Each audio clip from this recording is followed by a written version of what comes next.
I'm sorry. Evening and welcome to another installment of History in the Making. I'm Eric South. So, in case you haven't been noticing, there's a lot going on this week. I'm just going to go over the highlights. Our Senator McCain from Arizona passed away just this past weekend. Regardless of what he says about his political, the fact that he was a war hero and a veteran, you make your own case for that, but we do need to respect the fact that he was a public servant that died rather abruptly from a very bad disease of brain cancer. Former Congressman Boswell from my home state of Iowa, he died, and then a couple of days later his wife died, so his family's going through a lot right now. Having to deal with the loss of both a mother and grandmother, father and grandfather all at the same time. So definitely keep them in prayers. Then everybody knows Iowa, the home of the Motley Tibbetts story.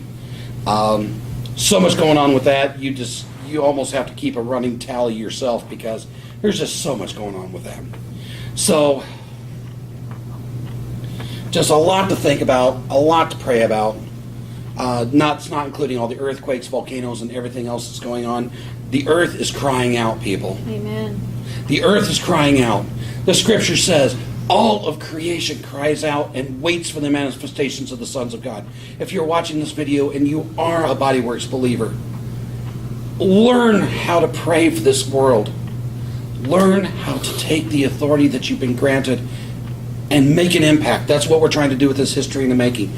To make an impact in our world. To try to make an impact in our government. So I thank you for watching all this time.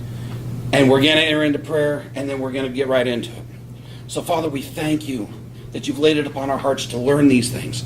We thank you that your word has everything that we need to know for this life and the next. We thank you that your word has what you expect of a good and godly leader, of a good and godly government. We thank you that your word has the words and what you want a government to work like when it comes to immigration, taxes, welfare, taking care of the poor, medical, everything is in there. All we have to do is search. And we thank you that you put it in our hearts to do just that and to search. Mm-hmm. We ask now that you come and join us. Please impart your wisdom and knowledge to us as we go forth tonight. May this be a time that is glorifying to you, and we praise you in the name of Jesus. Amen. Amen. All right, so tonight we're going to be studying the first half of a two-part section. It was education and parenting. Now, when I originally put this together, I saw us being able to do it all in one night, but upon further review, the education alone is going to be a whole nighter. We may even have to break the education down into two parts. So we have an article outlining John Dewey. John Dewey is known as the father of the modern American education system.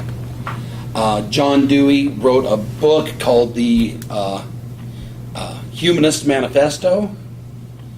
And from what I have read of this book and what I have read of the Communist Manifesto, they are pretty much word for word. He's just changed a couple of adjectives and maybe some punctuation. But overall, the Humanist Manifesto is the Communist Manifesto, which explains why our education system is in the current state of crisis that it's in. A lot of other world powers at the turn of the 20th century realized that America was becoming an international force to be reckoned with. And they realized that our system of government, our system of economics, our system of education could not be destroyed from without. It was too strong. It had too many things right. And it was biblical back then. So what they did is that they actually took the word of God and said a house divided against itself cannot stand. So they started to infiltrate America, but not with guns and bombs and knives, but through the colleges, visiting professors. The Humanist Manifesto, after the First World War, they started realizing that there needed to be a centralized form of education in America. In our earliest days of the country, the only reason you went to school was to learn to read the Bible. That was it. So, as we go through and study what John Dewey said about education, keep that in mind that even though it sounds good on the surface, a lot of things that he stood for is the reason why we're in the crisis that we're in now in our education system, starting in preschool and kindergarten, going all the way through the doctorate schools and the PhDs in our colleges and universities and some of our top learning centers in the country. So with that being said, I know people have been studying, I know people have been taking notes. Who wants to start off? Well, I guess after learning that, I'm not so impressed.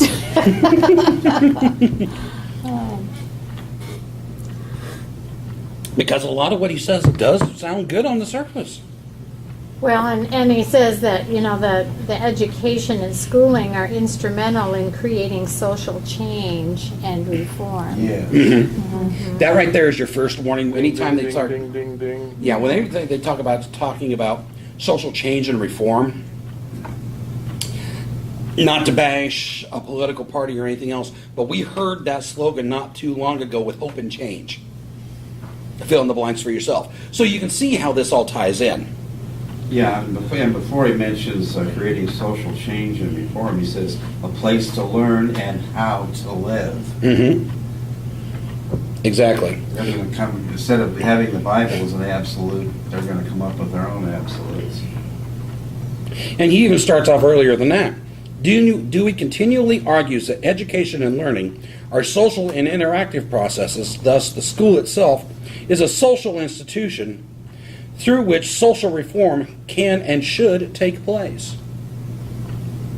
So, in other words, by John Dewey's own admission, you can be sitting there from the time your child is born until the age of 5, raising them in a good, solid Christian background. Respect your elders. Share. Do unto others. Don't break any of the 10 Commandments. Jesus is Lord. There is an absolute truth. You can teach them all of that.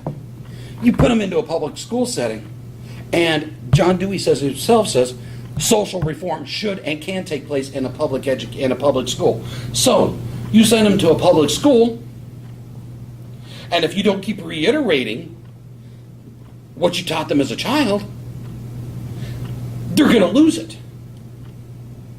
So is the education system really in the best interest of the child, or is it the best interest of society? So, Well, I guess in the early part of this, not having had read it, you know, and I agree with this, that students thrive in an environment where they are allowed to experience and interact with the curriculum. mm-hmm. And all students should have the opportunity to take part in their own learning. So I'm thinking like trade school, Yeah, you know, absolutely. because it's interactive and they get to take part in their own learning. So I'm thinking, oh, this is really good. Right. And it helps us to know how to live, and it helps us get a job, and so a lot of this is really good. Oh yeah, it's good on the surface. But the thing is that They use the same justification to say, little Johnny doesn't feel like a boy today. He feels like playing with a doll, and you know, we just turn it around that way, and there's his interaction. plus, what do they consider interaction? I have worked with people that have gone to school to be teachers that regretted it once they started going through the classes, because schools in Iowa especially, but schools nationwide, and the school they were going to learn to become a teacher, they do not teach to learn. They teach to test. Well, and Thanks- that comes up later on Thank- in the thing. Yeah, but thanks to Common Core and the No Child Left Behind, so you can't blame just one president because you had two of them there. You have the standardized testing, and schools don't get money from the federal government if they don't Right. meet certain criteria, and if they keep failing a certain criteria, under the No Child Left Behind, the federal government can actually go in and take over that school and completely run the education system, from how much the teachers get paid to the books that are bought. Everything is controlled by the federal government thanks to the No Child Left Behind. So that right there is a major no-no in my opinion. I don't think we need to have a Department of Education at the federal level anyway. Right. Really? It should be at the state level at the Right. at the worst. Right. As long as you meet the basic requirements of education, I don't see why we need a whole federal thing. And now, for better or for worse, you mentioned trade schools. And there has been some discussion that I have heard in certain circles that they are actually talking about decentralizing the Department of Education and actually moving it in and making it a department under the Department of Labor.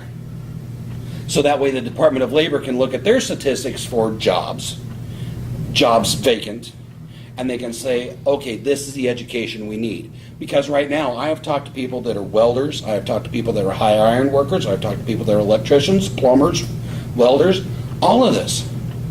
And they're saying, everybody wants the cozy corner office, making 6 digits a year. But there aren't enough people that want to make that corner office. Right. That the trade skills, there's so much construction going on right now in the Des Moines area that I've heard they are importing welders and electricians from as far away as Montana, because we simply do not have enough trade skills in those key areas to be able to handle the demand of construction that's going on right here in just the metro area. Yeah, well, we also have a lot of, for example, electricians that have retired now. Oh yeah. Well, Iowa is an insurance and banker state anyway. Yes, it is. I mean, that's our big industry here, is banks and insurance. So granted, I mean, you're gonna have to get the workers from someplace else. Yeah. I mean, there's not that many to come from. Des Moines specifically has more insurance companies per capita than any other city in this country. And we are number 2 We're number 1 for insurance companies. For a number of insurance companies per capita, we are number 1 in the nation. per capita. Yeah, so we have more insurance companies per 1,000 people than any other city in the Yeah. nation. But on the East Coast, they have us beat in numbers, though. Simply by the sheer weight of numbers and the population, yes, they do have more of them. But per capita, Iowa's number 1, and as far as banks are concerned, I think we're number 3. Either number 2 or number 3. So yeah, we do have a lot of white-collar jobs here, plus with some of the other industries that have been coming in, we're getting a lot of tech jobs here. So, you know, the high-dollar jobs are here, but we don't have the roughneck jobs or the roughneck workers to put these buildings together. So, because one of our neighbors is an HVAC installer. He's been bouncing around between 3 different construction sites for the last 3 years. About every 2 weeks they have him somewhere else because they don't have enough people to be able to keep him at any one site for too long because of what he does and how rare his specialty is. So, I mean, I don't know how he does it. but yeah, he is a sheet metal worker that puts the big ductworks in. And yeah, he every couple of weeks he's at another job site. Sometimes he's in Marshalltown, sometimes he's in Altoona, sometimes he's all the way over in Council Bluffs. I bet they pay him well. Actually, he just came off strike because they weren't willing to negotiate his contract with where he was working. So he was on strike for almost a month. He said that they're getting more jobs and more jobs, but they're not raising their pay. Yeah. And see, that's actually a national epidemic. Everybody hears how great the stock market's doing, and this actually goes into education a bit, because everybody hears the stock market's doing better. Everybody sees that more businesses are opening up. Apple brought back $280 billion worth of their money from offshore accounts into Des Moines after all into the United States after all the tax cuts went into place. People are buying new equipment. They're building new buildings. Everything's going great. Except one thing. Workers' wages have stagnated. The raises are not coming. They're not higher. Unemployment's at an all-time low. I mean, African American unemployment is at near historic lows. Latin American unemployment is at the lowest level ever recorded since we started taking these statistics. Iowa has some of the lowest unemployment in the Midwest. I mean, everything's going great, but wages have stagnated.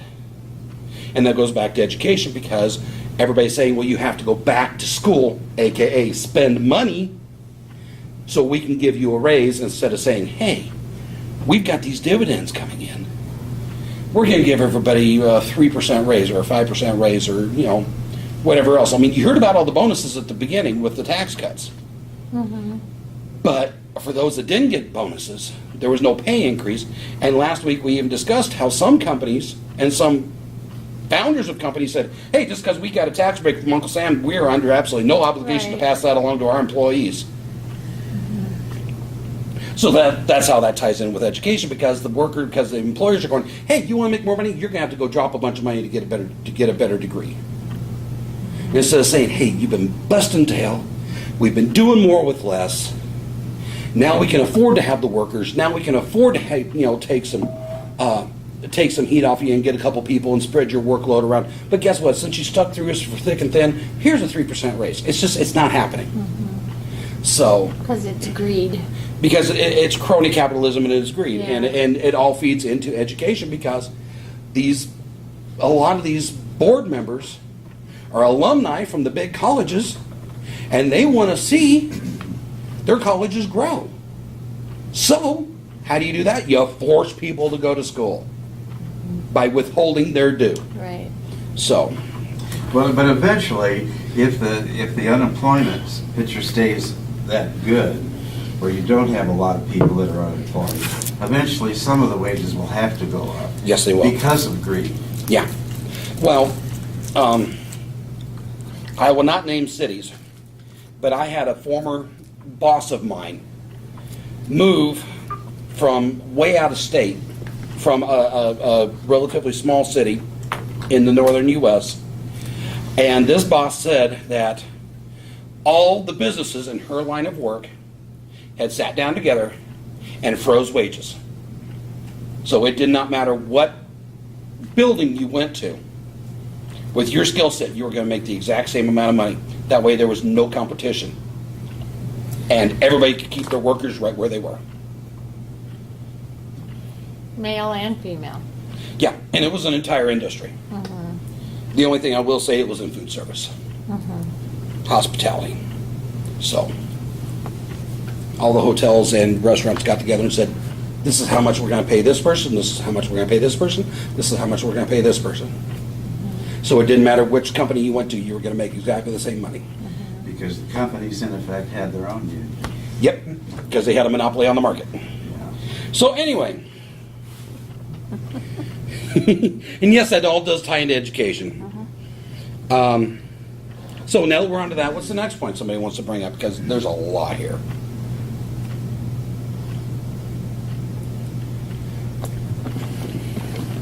Well, I agree that, because I'm just thinking about my own learning experience of being a nurse. And of course, I realize that law and medical stuff, that's different than just general education. But, we've had people ask me, and I've heard it asked, what person made the most difference in your life, or what teacher? Right. But it gets into this. It reminded me of when he said, what are the qualifications for a teacher, a good teacher? Yeah. And it's one that has a passion and wants to, and it's for the good of the child, Yeah. And so, in order for education to be most effective, the content must be presented in a way that allows the student to relate the information to prior experiences, thus deepening the connection with his new knowledge. And it's so true. The way just because you're teaching knowledge doesn't mean that you're effective in getting the content across, So it does take people who aren't doing it just for money. Yeah. And I agreed with the qualifications for a good teacher. You love working with the children. And want to keep learning themselves. Right, and Yeah. want to keep learning themselves, right? Self-actualizing Yeah, themselves.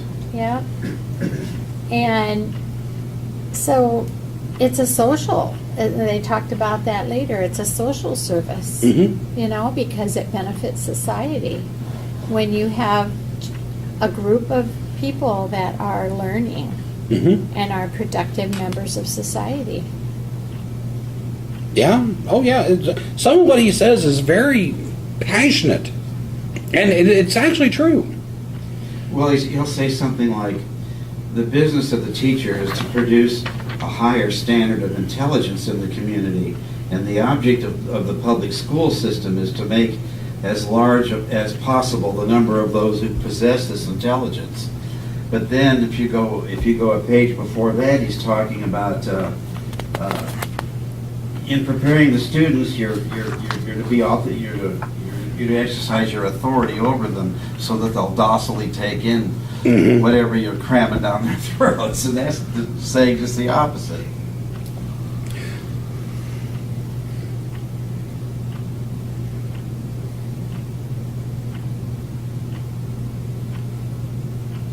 Yeah, so earlier on in that paragraph it says, throughout the history of American schooling, education's purpose was to train students for work by providing the student with a limited set of skills and information to do a particular job.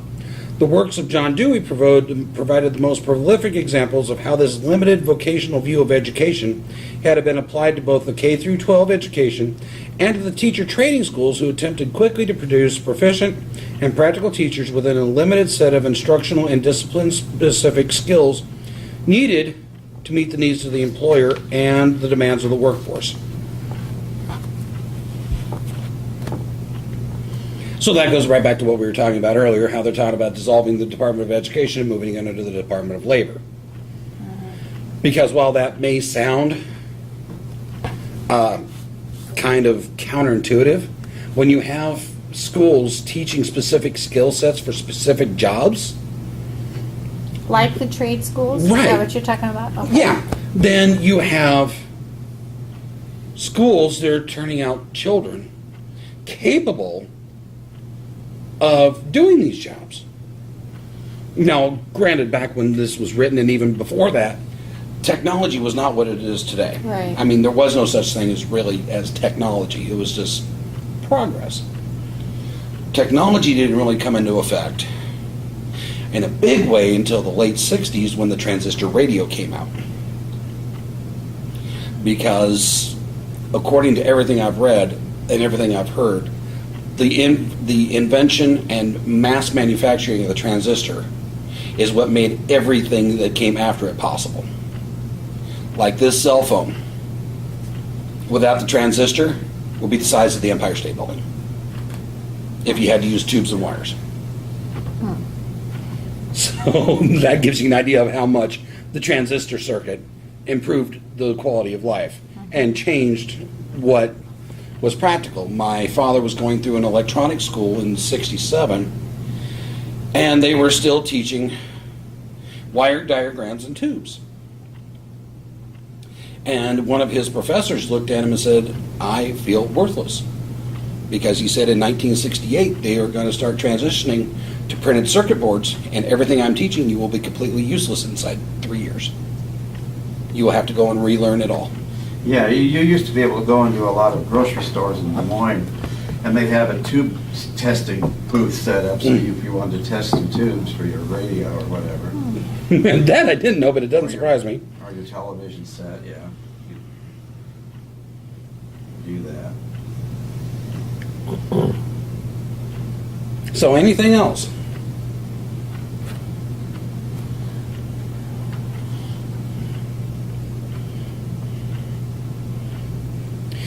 Back to what you mentioned earlier, Jeff. I'm going to take it back a little further.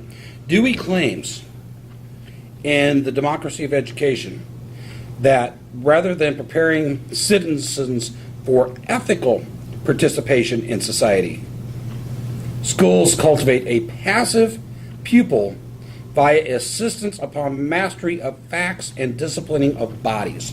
So in other words, that goes back to right back to what we were talking about earlier. They teach to test. Right. They teach you just what you need to pass the test. He's advocating that right there, and he wrote this book in 1980. So we can see there. Now we can see the fulfillment of his writings.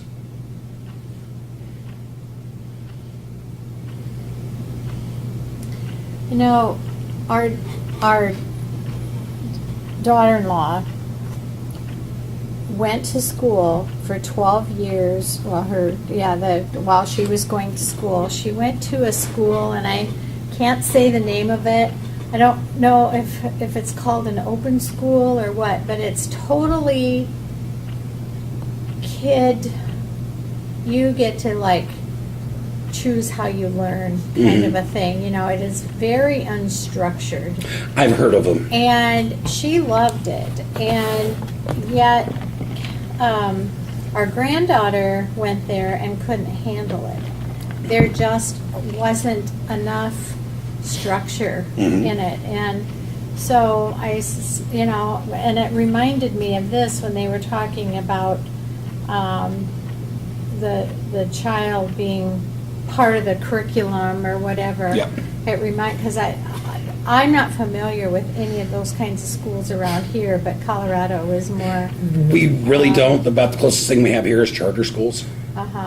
So, and then we have the private parochial schools, but we don't have any real open. Yeah. Yeah. So I thought that was kind of, it reminded me of that when I was reading this. And sorry to jump back to what we were talking about earlier. Here's the second half of that quote. Rather than having prepared students to be reflective, autonomous, and ethical beings capable of arriving at social truths through critical and intersubjective discourse, schools prepare students for docile compliance through authoritarian work and political structures, discourage the pursuit of individual and communal inquiry, and perceive higher learning as a monopoly of the Institute of Education. Does that sound like what happens in America right now? Well, and that's what they said is in the American schooling, and that kind of went against what Dewey was proposing. But that came out of his book out of 1980, The Democracy of Education.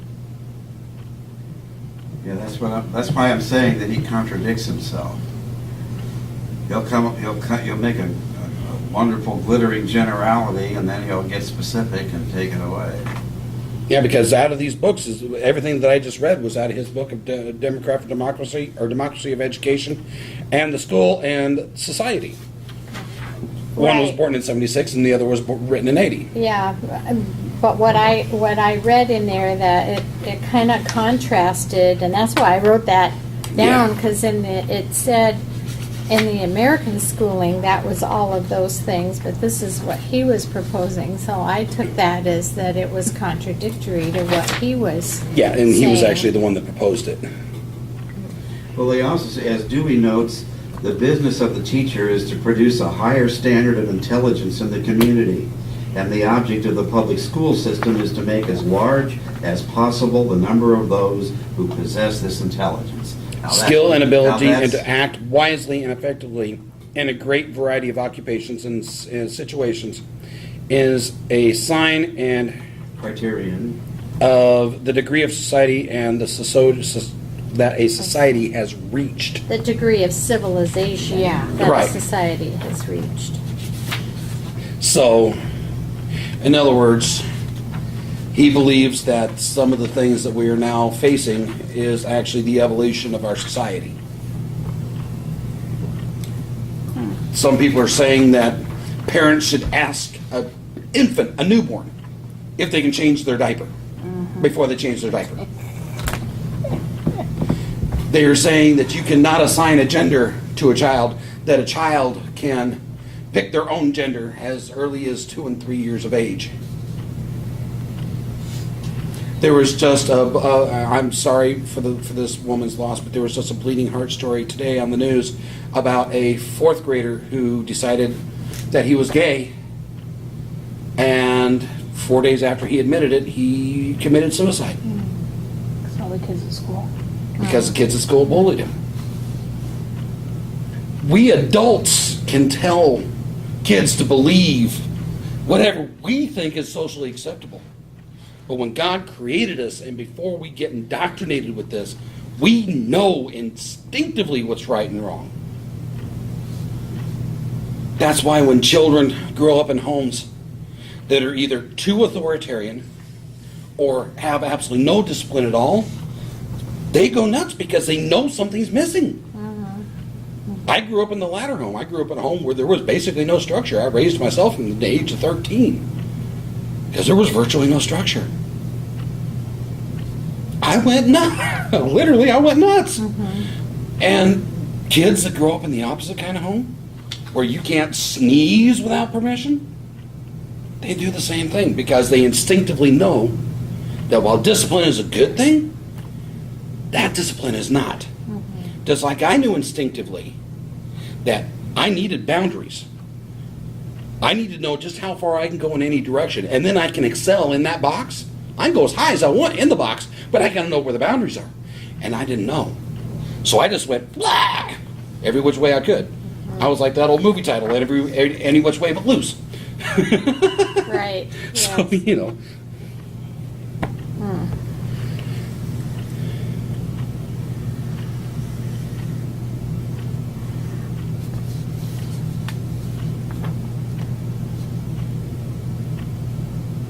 Now this is kind of interesting. According to Dewey, the emphasis is placed on producing attributes in a child for use in their contemporary life because it is impossible to foretell definitively just what society will look like 20 years from now.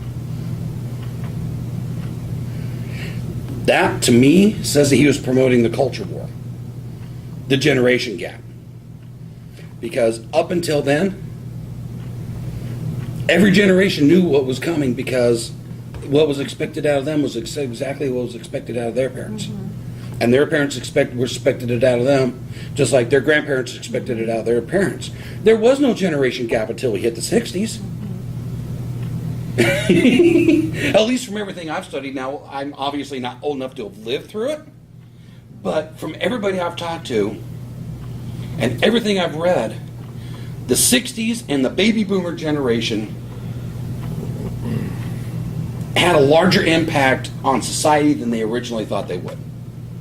Well, they For have, better or worse. because of the numbers of the baby boomers, the sheer numbers, we changed society in a way that had never been changed so quickly before.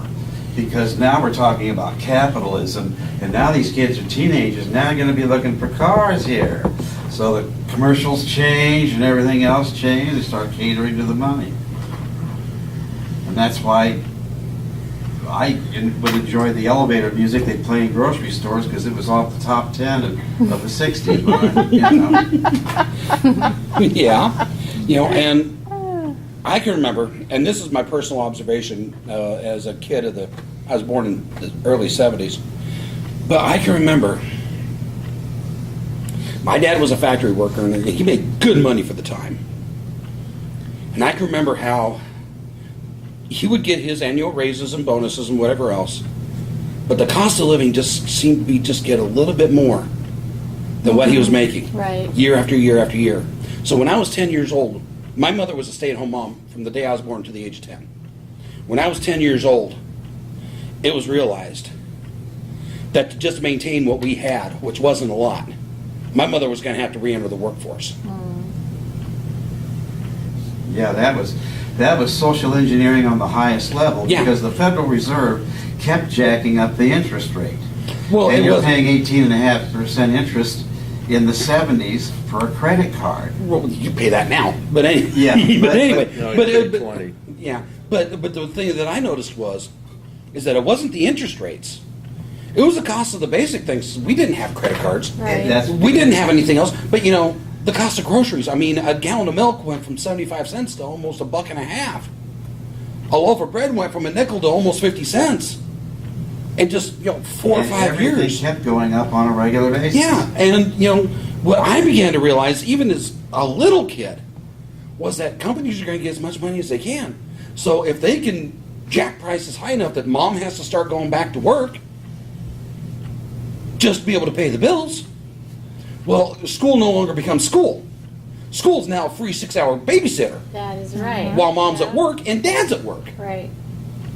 That's right. Even as a little kid, I was beginning to understand these principles. And then once I got into junior high and high school, it really hit home because my dad worked one job and he busted his tail full time. My mother, by the time I was 16, had to go have 3 part-time jobs, and she would work any 2 of them in a 12-hour period, just to maintain. And so I was a latchkey kid from the age of 11. I was getting $3.22 an hour in 1971, and the end of that summer, I went on full-time and got $3.46 an hour. About 4 years later, we got a cost of living clause in our contract. So if the cost of living went up 10%, we got a 5% raise. Now you look at 1971 at $3.46 an hour, Mm-hmm. and on a 40-hour week, you could have a wife, 2 kids, a 3-year-old car, and be buying a home. Yep. Now you work one job at minimum wage. In 19 you can't even afford a 1-bedroom apartment. In 1979, we had more inflation than any other year in our history, Mhm. except for right after the Civil War. We had like 18 or 19% inflation in that year alone. And that's why what I'm talking about when I say social engineering at the top. Well, yeah. Because the banks were promoting all this, they're making our money worthless. And that goes right back to the cabal that was mentioned earlier and that we studied in our economics forum, was there are people that have control of vast amounts of money that through money believe they can make the world run the way they think is best. And they could take their money and buy things at a discounted rate, too. Mm-hmm.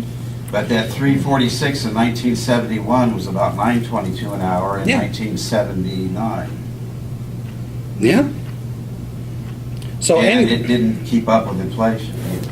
Right. So anything else that we want to talk about on before we keep moving on?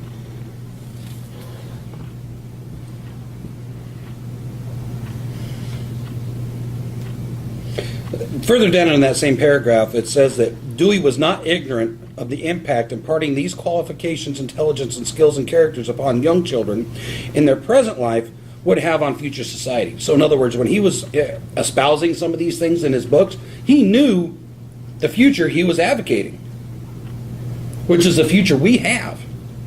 He knew exactly what he was doing when he was talking these things.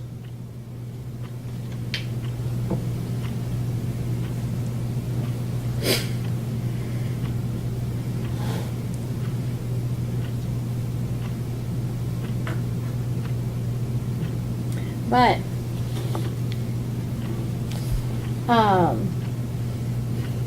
and he went on to talk about the teacher, and it's, the teacher's responsibility to produce the intelligence, the skill, and the character within each student, so that the democratic community is composed of citizens who can think, do, and act intelligently and morally. Now that sounds good. But by whose moral standards? Because you got to remember, by this time, the schools had already been taken out of the schools. So where's your moral compass?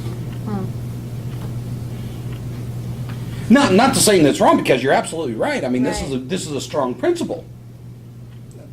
But unless I am completely missing, and if I am off the mark on this, please somebody tell me.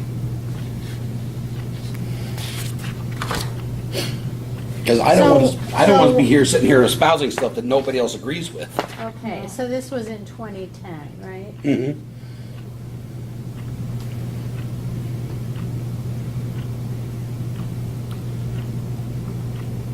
I don't know, it seemed kind of telling. For Dewey, it is not enough for the classroom teacher to be a lifelong learner of the techniques and subject matter of education. She must aspire to share what she knows with others in her learning community. Did he know that those would all be jobs for women? I think he was going more at it from a historical standpoint, because if you go all the way back to the early 1800s, the first colonial settlements, the great westward expansion after the Civil War, the first 2 things that went up in any community was a church and a schoolhouse. Now, who invariably occupied the church? The pastor, a man. Who invariably occupied the schoolhouse? Yeah, and a school mom. And the school mom, and then she wasn't probably paid much, depending on how well the community was doing, because everybody's a farmer. Right. But teachers, historically, at least here in America, have been predominantly women. Now, am I saying that to be sexist? Absolutely not. I'm simply pointing out a historical fact. And I've had some teachers in my life, some male teachers, that had some of the biggest impacts on my life. I mean, I can think of a couple of guy teachers I've had that, in all honesty, I wish I had paid a little more attention to, because they made an impact on my life, what I did pay attention to. If I had paid more attention, who knows where I'd be. So, no. You're right. Because the one teacher that comes to mind the most was my 8th grade math teacher. And he understood that I had a passion and a real understanding of math. So he took the extra time to find out just what I knew just what I knew. And he said that I could leapfrog through high school in mathematics and take very advanced courses as a freshman and do well. So if I had paid more attention to him, I don't know how my life would have turned out. So. But see, that's a good teacher.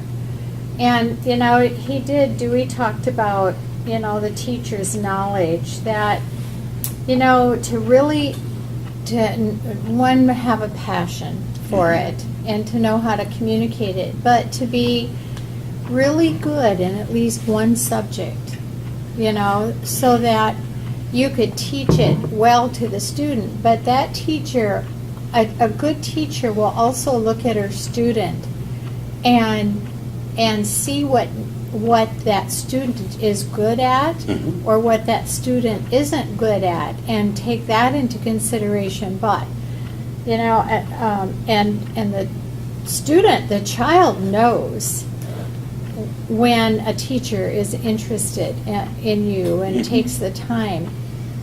But in today's schools, there are so many children and not enough teachers. There just isn't time to do that, and you get the aides that help, but it's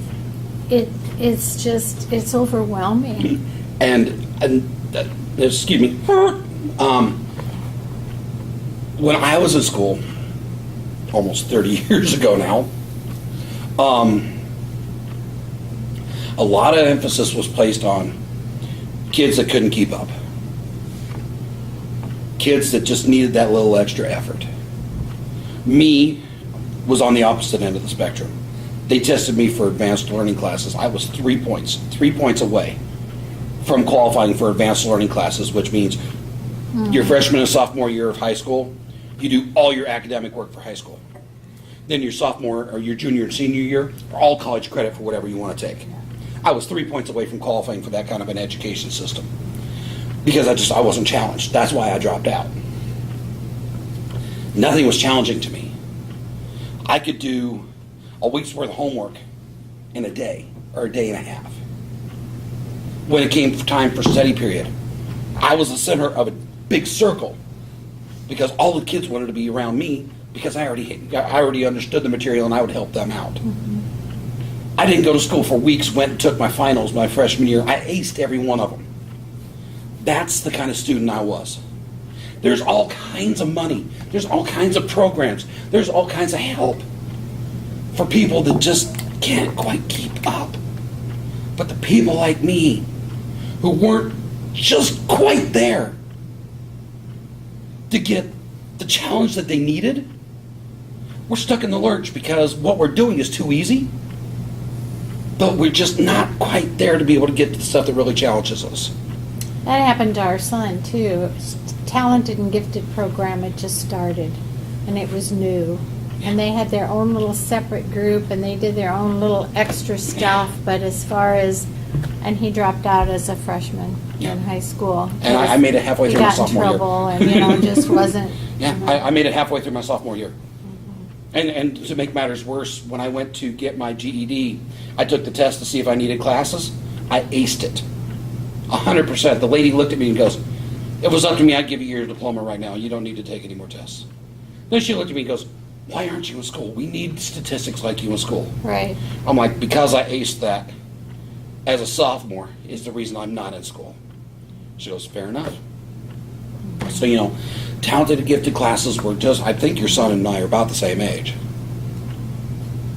No, he's older. Is he? Mhm. Okay. He was born in 72. That's what I was Year. born. Oh, really? Yeah, I was born in January of 72. Oh, okay. So I thought he was about my age. So yeah, the talented and gifted programs were just starting to catch Right. on. Yeah. But there You was a don't seem standard. old enough. Yeah, no. Thank you. No, I am 46. Okay. But, the talented and gifted programs, I know. missed it by just a hair's breadth. It was something about memory that I just didn't quite make it. Everything else, I was. Well, if they could see you now. Well, no, it was number sequence and repetition or something like that. Something to do with that part of the memory is the only thing that kept me out. And I only missed it, like I said, by about 3 points. But, so there I was. I was stuck in a system that was gauged for the average individual. All kinds of money and help for people that need help catching up. And then there was me and other students like me. And there was no challenge. So, do I regret dropping out? From a standpoint of the piece of paper saying diploma, yes. But do I regret dropping out from an education standpoint? No, because I'll take the stance of Mark Twain. I did not let my education or my schooling get in the way of my education. Because I have learned so much since I left school. That probably had an awful lot to do with your home life. Because I went to Smouse Elementary School, and one of my students, one of the kid I sat next to, had an IQ of 168, and he was very bright. Mm-hmm. And he would always get everything first, and then he would make comments. I've never had an actual IQ test. I do know that when I took that test at school to see if I qualified for advanced learning classes, they projected my IQ at 155 to 170, somewhere in that range. Should have gone to the military. I couldn't, 4F. Medically disqualified from active military service, flat feet and asthma. And at the time, I was taking meds for mood swings. So, automatically disqualified. Wow. So. It doesn't stop him from learning. Nope. And that's true because our Scott did the same thing. He just devoured what he still does. Like, get his hands on stuff, and is learning. Some of it is Not good. bad learning, but. We all got to learn that way too. Right. Yeah. Yeah. But he doesn't learn from it. So, that just shows what education in America has become. Well, in the 60s, I met a kid from Singapore, and it was so obvious everything. Our school was so easy for him, and I asked him about it. And he said, well, in Singapore, he said, you get 3 vacations a year, and they're just a month each. Mm-hmm. So in other words, you're in school basically all the time, and you just stay right. And they did study a lot harder than America did in the 60s. There was a documentary in the 80s, I remember, about schooling in Japan. The children went to school for 7 hours a day, had 3 hours of homework, 2 hours of tutoring. That was 5 days a week. And then they went to after-school tutoring programs on Saturdays for 9 hours. And they did this from the age of 4 to the age of 20. That was all they did. That was just regular school. That's not including college or higher education. So you have no problem after you've got them like that when they get out of high school, they're willing to work 91 hours a week for your corporation. Yeah. So, but yeah, And I believe too that they are trying to indoctrinate the children. They're starting children way too early in preschool and in kindergarten. They should be waiting till they're 7, 8 years old to even start school. They don't even learn to play. No, they don't, until they're 4 and 5 years old. It's a way to indoctrinate the kids early. Yeah. You know, and they even talk about adults from cradle, From the people, cradle to grave, right? cradle to grave. Yep. You know, The cradle to grave And- society. and Yes.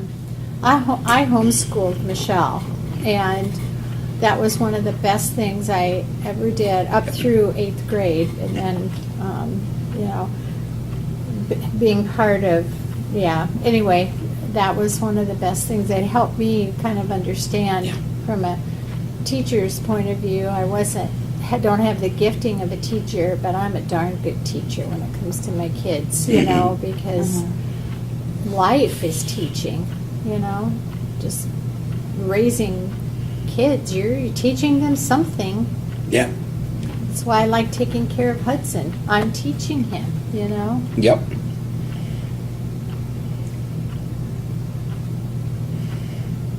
So moving on, according to Dewey, in a book from 1904, page 15, teacher education programs must turn away from focusing on producing proficient practitioners because such classroom management such practical skills are related to the instruction and discipline plans, classroom management, implementation of assortment of content-specific methods can be learned over time due to their everyday work with their students. The teacher who leaves a professional school with the power of managing a classroom may appear to be superior advantage the first day, the first week, the first month, or even the first year, as compared to some other teacher who has had much more vital command of psychology, logic, and ethics development. Does anybody make any sense out of that? It sounds like double talk to me. Also, just skipped over a lot of it. Well, somebody want to read it right then? No, not really. Okay.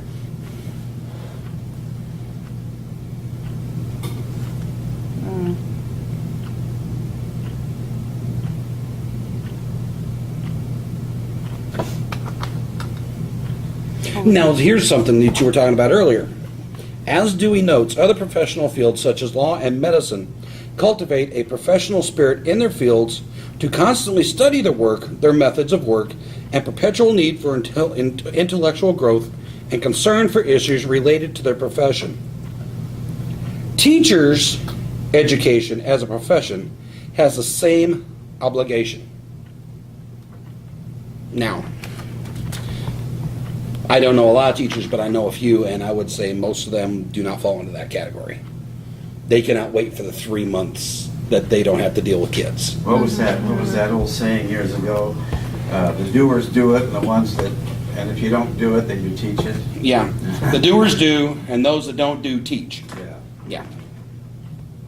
So.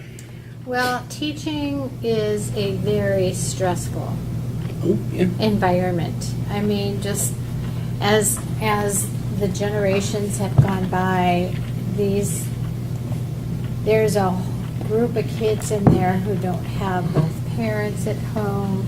There's addictions, there's abuse. There is so much going on that child brings to school. I don't know how they can learn.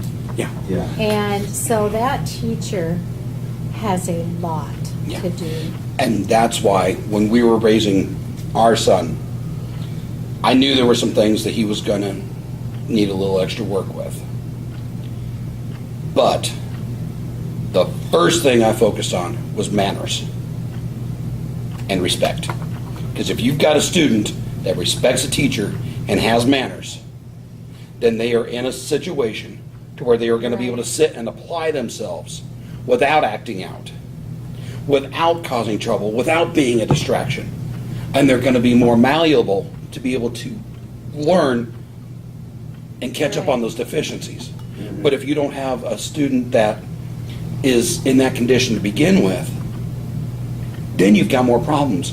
Just like I was reading one book on parenting years and years ago, it said that by teaching a child the proper way to hold a knife, fork, and spoon is mentally preparing them so a teacher can teach them the proper way to hold a pencil. Because they are willing to take direction and they learn dexterity in their fingers. So by sitting your child down at the dinner table at 3 and 4 years old and teaching them the proper way to hold a knife, fork, and spoon, gets them ready for school. Now, would you ever think that that would correlate? But it does. Teaching a child to be able to sit down and be quiet when you read him a story gets him ready for school, gets him ready for church. Going to church gets them ready for school because they have to sit and be quiet in the pew. So you see, all these things connect. You can't have one without the other. So, and we see what happens when we don't follow that very simple premise. Yes, and just not everybody's on the same page. Yeah. And it gets, yeah. And to close this section out, I found a quote from Abraham Lincoln. The philosophy of the classroom in one generation is the philosophy of government in the next. I love that quote. I love that. That is from a man who had very little formal education himself. I mean, yes, he was a lawyer, but he didn't go to law school and do all that. Like, from what I remember, he didn't have as much schooling as some of our people do today, and yet he, had one of the most profound quotes of his time. Now, just for fun, and you're not going to be able to see this on the website, you have to get the book for this, but with the help of one of the people here, I found a test online from 1895. For And this for the 8th grade. this is an 8th grade test.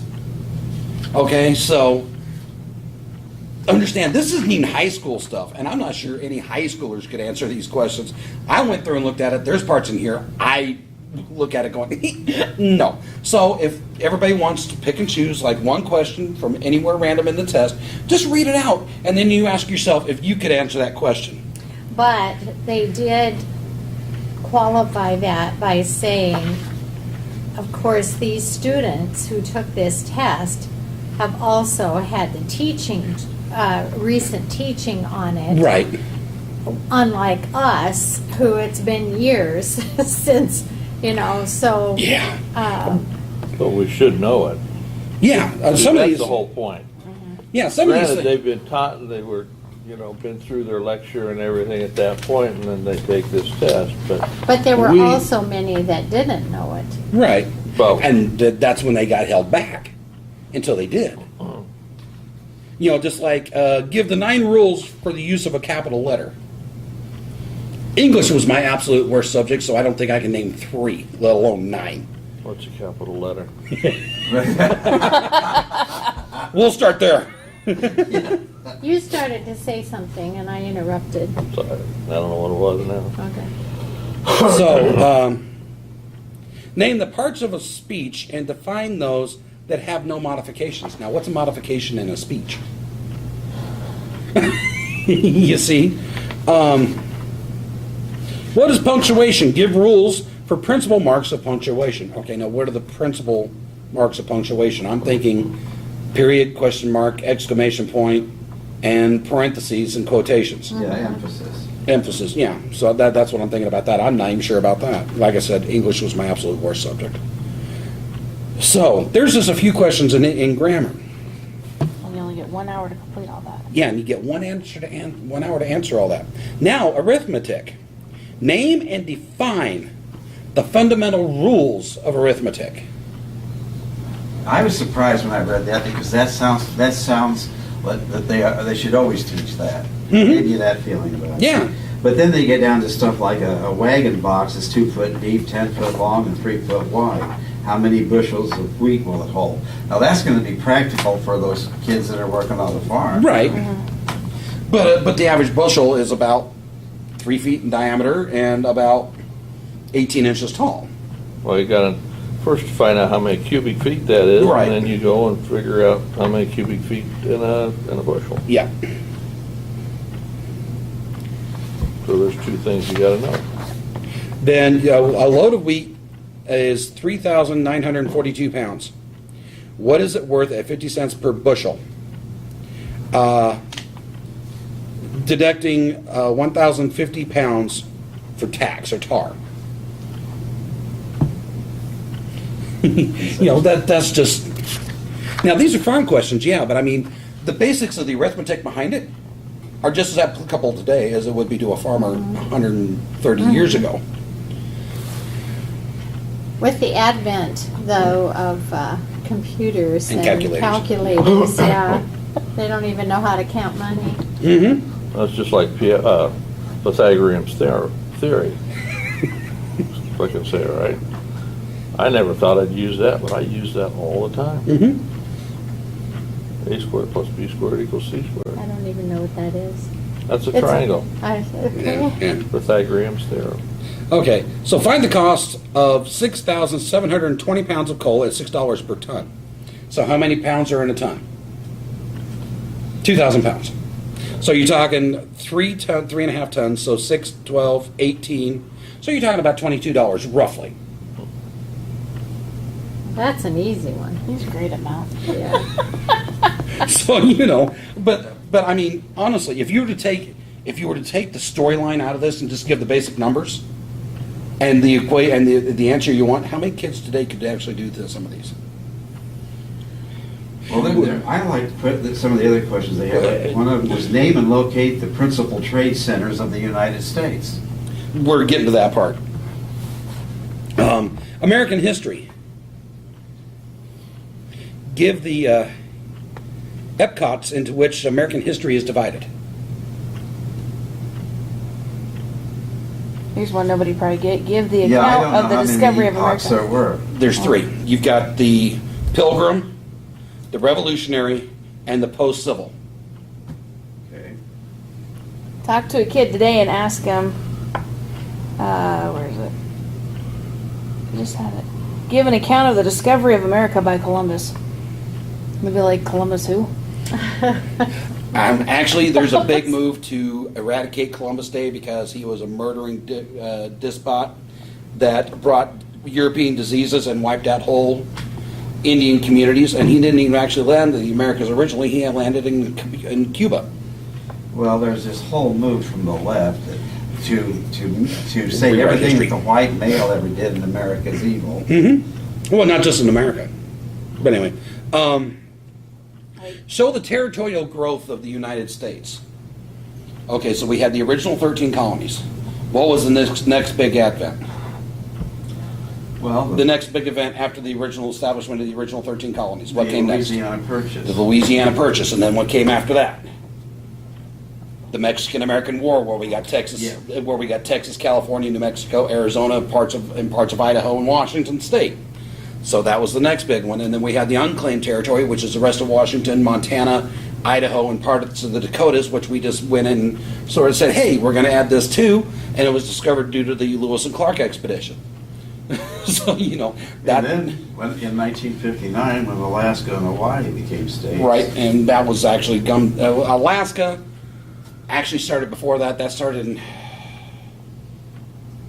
That was something folly, and it was 1849. I want to say it was when the Tsar of Russia sold Alaska for so many pennies a square acre, Yeah. and then it was the gunboat diplomacy with the Sandwich Islands, which became the Hawaiian Islands, that opened up Hawaii, and they're still PO'd at us about that. Then the Japanese went and bought most of that. I'm sure there's one question everybody could get since they're in Kansas. No, then Tell we me sold what you- all our areas to China, Yeah. all our ports. Mm-hmm. They asked for the history of Kansas.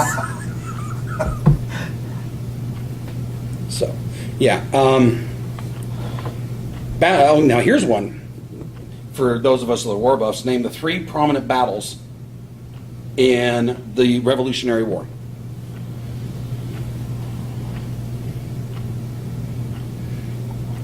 I can't say the name of them. Well, there's Saratoga and Bunker Hill Yeah. and Ticonderoga. Because Ticonderoga was a British fort that a small band of miscreants went, ambushed, raided, and then hauled all their heavy artillery all the way down to the port of New York to help to defend it in the early days of the war. And they did it in winter on foot and horseback. That shows how determined they were. Now here's one that every child should know how to do to this day. Write a bank check promissory note, and a receipt. Now, does anybody even know what a bank note and promissory note and receipt is? Well, you're not gonna find very many universal checks anymore. No, you Nobody don't. would take them. No, well, no, but still. But But that goes into balancing a checkbook, Yeah, which is but something it- everybody should know how to do. But in 1895, that, that would have been sophisticated. Yep. enough. All right. Here's one for you. Name events connected in the following dates: 1607, 1620, 1800, 1849, and 1865. A whole bunch of wars. So, 1849 is the gold rush. Now, what was 1865?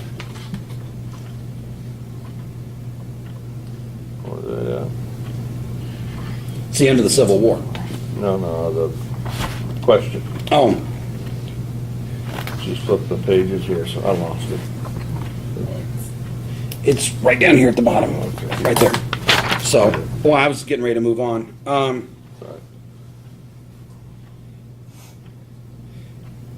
Orthography. What? It's a picture of bones. Ortho means bone, Okay. and graphy, I don't know what it is, Yeah. but in my medical mind, orthography. But see, it sounds to me like phonetics. Because what is the elementary sounds? How classified? Yeah. What is the substitute for caret U?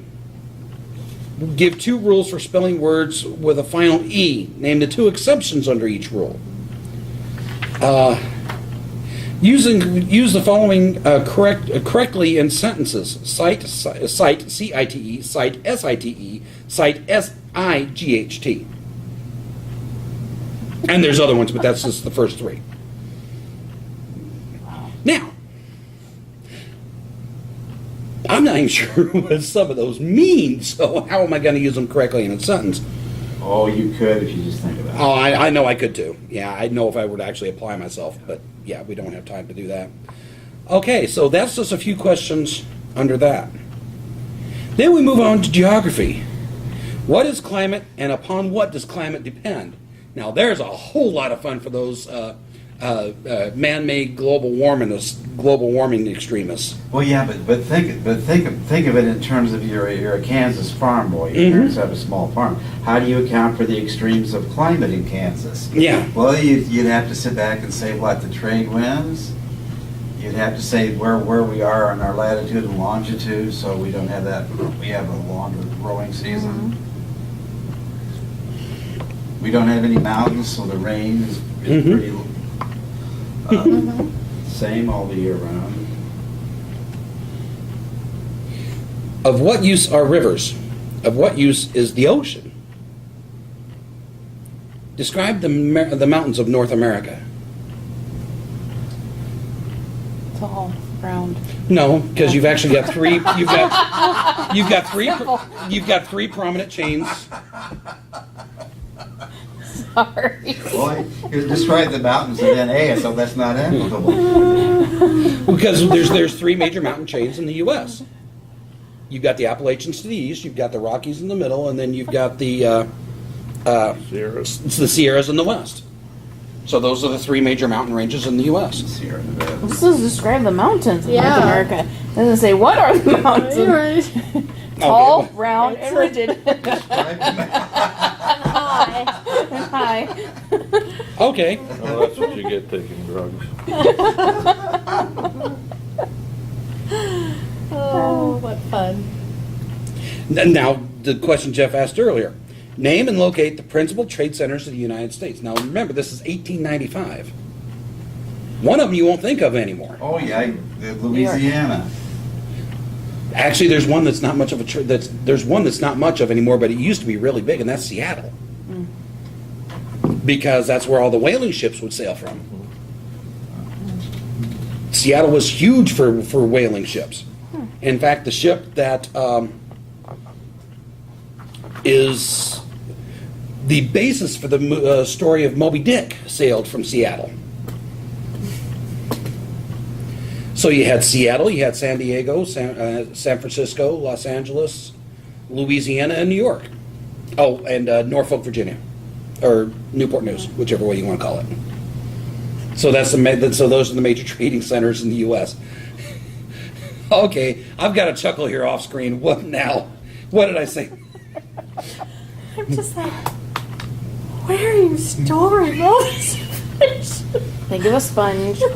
Just What? like, really? Oh my gosh. He reads. Well, But why to is the read Atlantic coast I know. colder Reading. than in the remember. Pacific in the same latitude? The North Atlantic Current. The North Atlantic Current I and mean, the I was asking. yeah, no, it's the North Atlantic Current and the trade winds, because you have the North Atlantic Current, which is a current which flows around the world. It goes up the Ring of Fire Yeah.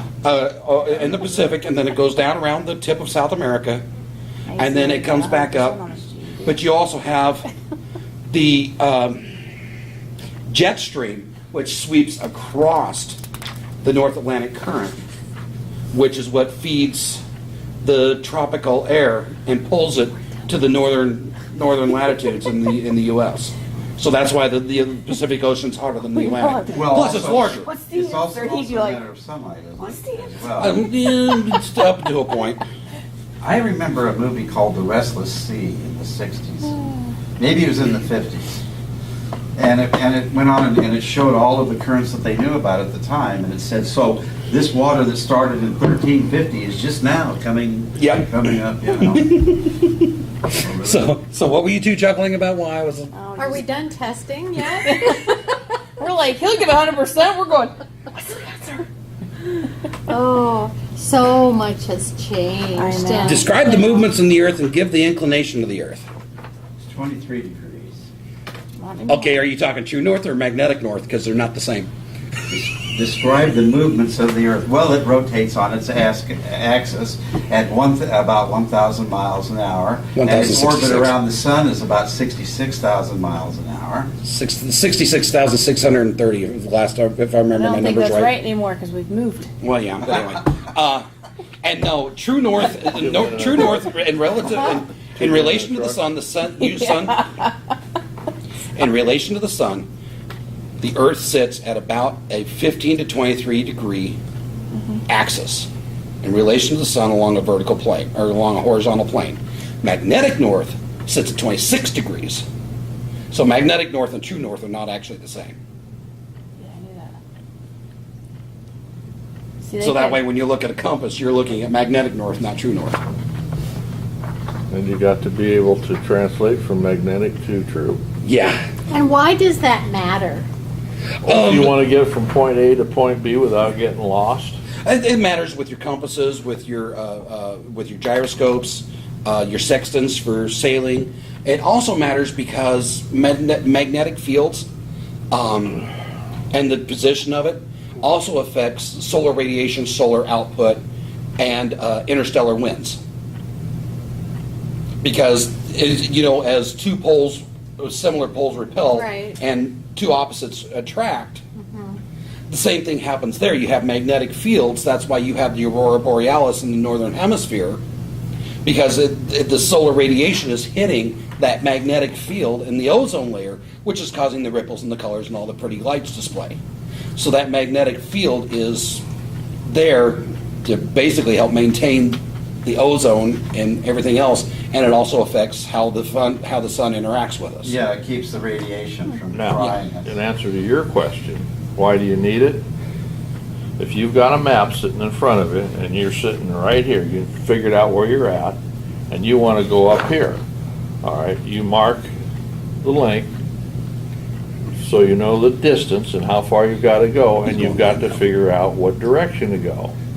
All right, on here, on your map, it's going to be true north. So in order to get there, you have to be able to convert that true north to magnetic north, so you can take your compass and know which way to go, so you don't end up over here someplace instead of there. keep. All right, like, so we, No, he moving just over. what he just basically did was talking about translating land nav from the military. Yeah, I mean, and that's what our question was, why do you need to Yeah. know that? Yeah. Because you got to, Yeah. and you that gotta makes sense if you're looking for treasure or you're looking for something. English Well, crap. or if you're looking to find out where the enemy's at. Yeah, land nav.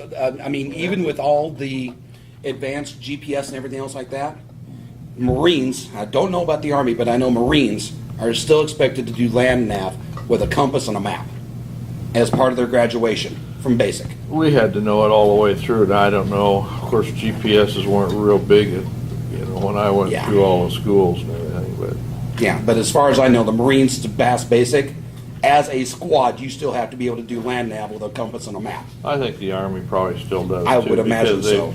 Because they may not have them available. You get dumped out in the middle of nowhere sometime, and you gotta figure out where you're at. What the heck is a rod of road? You must have a different one because I No. don't. Oh. Okay. Most of it's English anyway. Okay. See, Arithmetic. 32 men agree to construct 28 miles, 4 furlongs, and 32 rods of road. What is that, yards of road? Instead of rods? It's like a man drives 97 pegs on a straight line. Squares?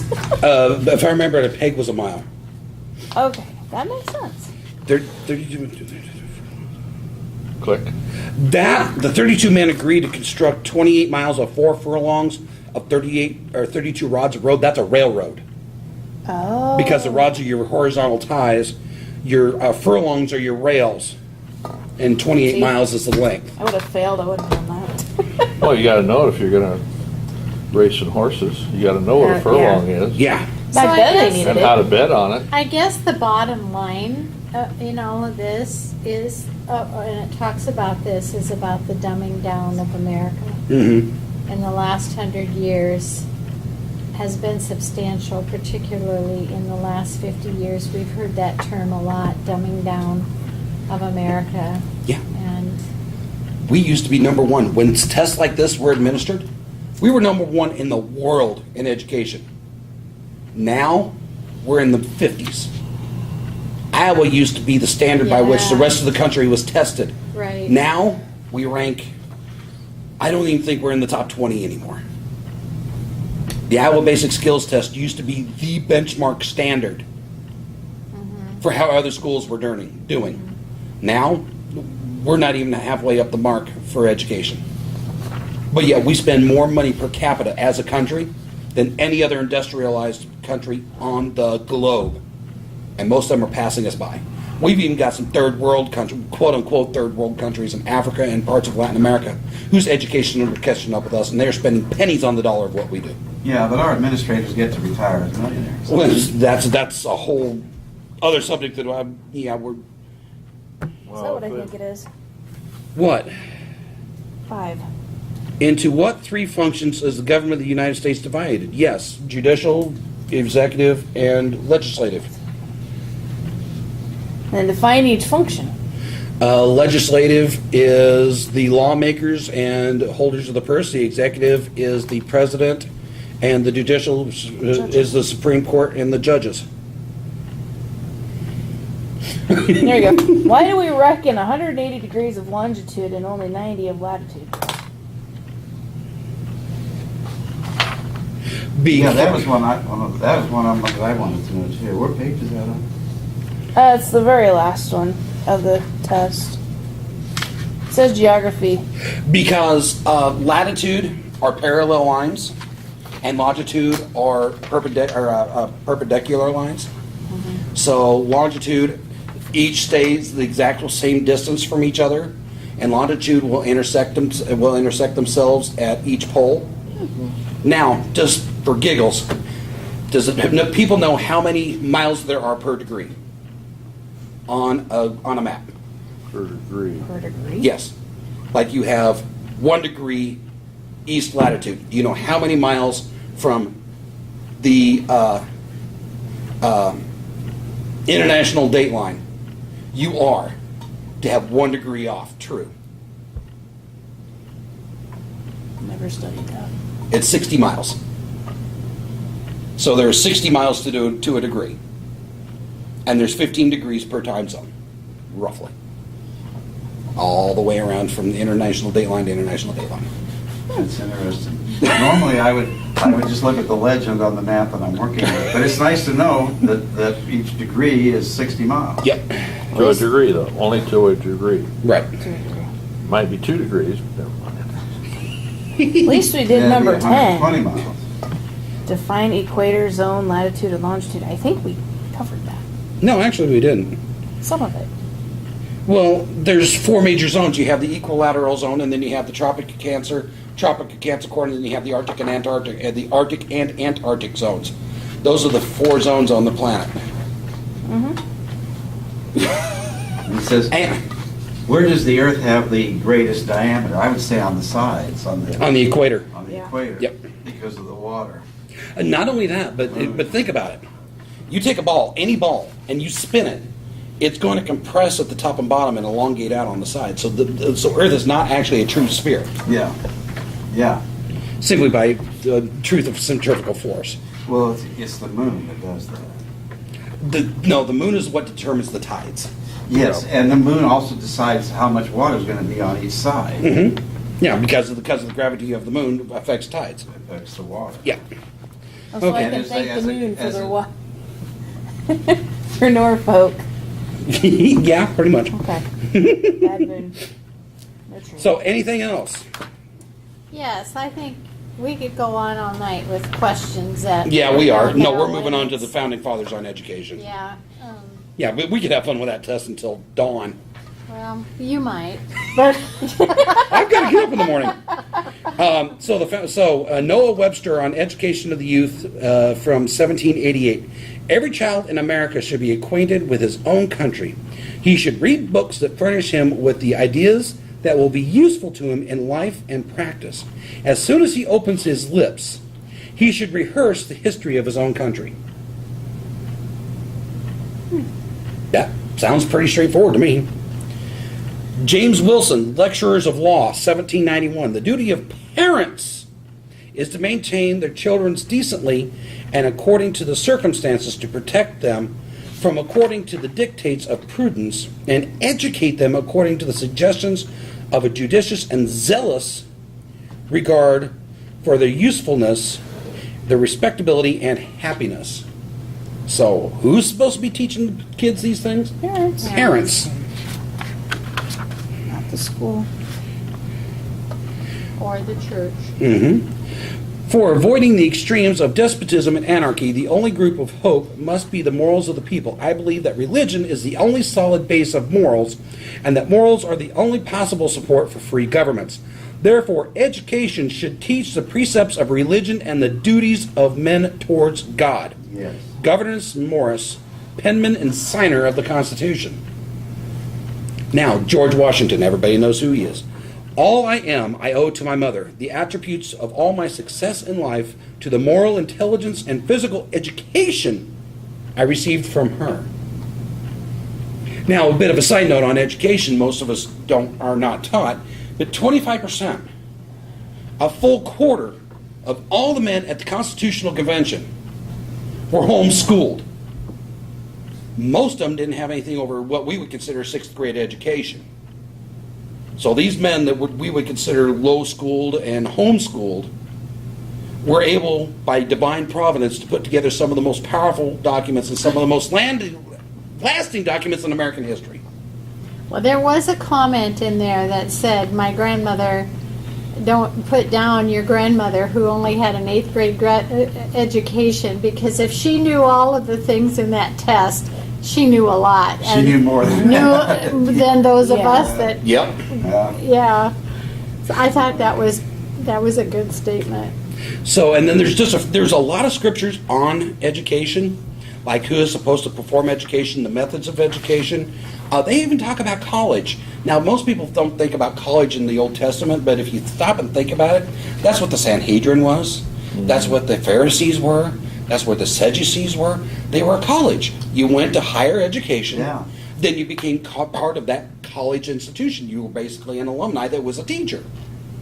So there were colleges in the Bible. Once I figured that out, that actually made me stop and think for a minute. Then it does talk about school, and the whole idea of going to school was to learn to read the Torah and to learn to read and be taught God's laws, the Mosaic law. And then here's just a few of the subjects. In Genesis, we have Noah building the ark, so he had to have trigonometry. He had to have different types of arithmetic. Then in Chronicles, they talk about building the temple. There's engineering and craftsmanship. Then in Job, when they talk about the building of the earth, well, there's geography. So, there's just a few of the subjects in the Bible.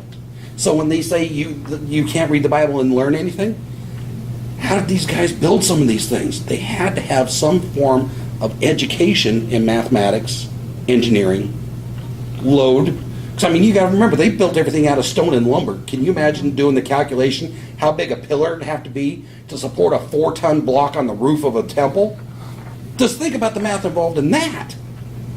Never mind, okay, I'm going to be building a boat this big. It's going to have this many tons worth of animals and food in it that's got to survive this kind of wave force. You could go to one of the temples in Greece that worship false idols, and you'd see water pressure being demonstrated where you didn't see it.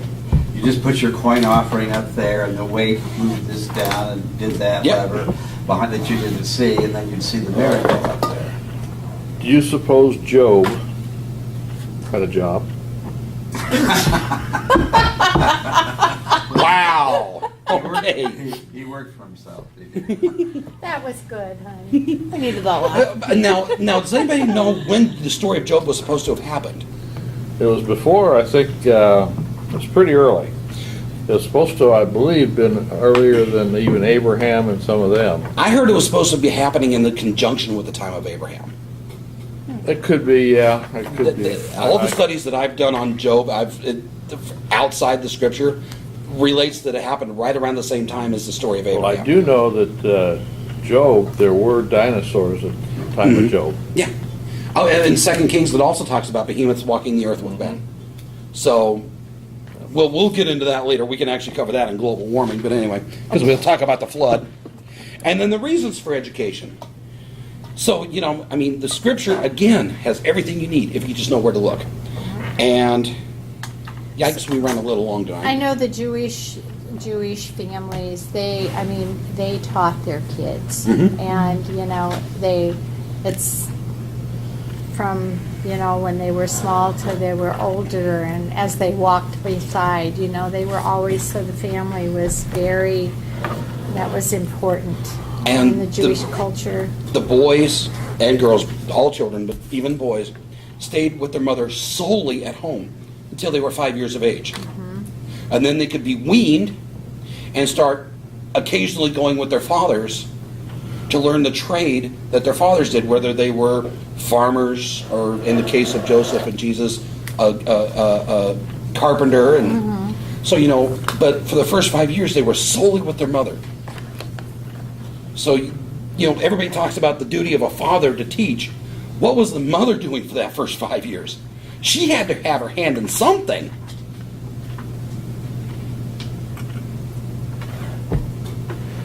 So, it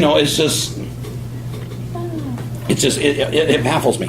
And It's like the Amish and the Mennonites. They still do it. They still go to school, but, on the weekends, the boys help erase the barns and everything. Right. And Yep. the daughters are with their mothers and grandmothers cooking for the whole Yeah. family. so we did run a little late, but we did start a little late, so I do apologize for that. We're going to go ahead and close in prayer. I hope you've had as much fun listening to this course tonight, as much fun as we've had presenting it. Again, some of the stuff that we're talking about, you have to get one of the binders to see. Again, they're totally free. Get a hold of us through GSMF, through the website, gsmfiowa.com. There's numerous different ways to get a hold of us. So we're going to close in prayer and release for the evening. And again, I do apologize for running long. So, Father, we thank you for the joy. We had fun tonight. We had fun studying your word. We had fun seeing how education morphed over the years. We thank you that you want to teach us. You are the best father, the best teacher, the best everything. All we have to do is open our minds, open our ears, open our hearts, and listen. And we thank you that it is your desire to impart your knowledge to us. We thank you that it is your desire to give us wisdom and knowledge. You even say that your people perish for the lack of wisdom and knowledge. And we thank you that you've brought us together to rectify that situation and to seek your knowledge and wisdom in these circumstances. We thank you for the time together. And now as we go about our daily lives and as we fulfill the rest of our obligations and chores for the day, keep us safe. Grant us safe travels. Give us peace in our rest. And may we face the new day with joy in our hearts. We lift this time before you. I repent of anything that was spoken out that did not glorify you. And we lift this all before you in the precious name of Jesus. Amen.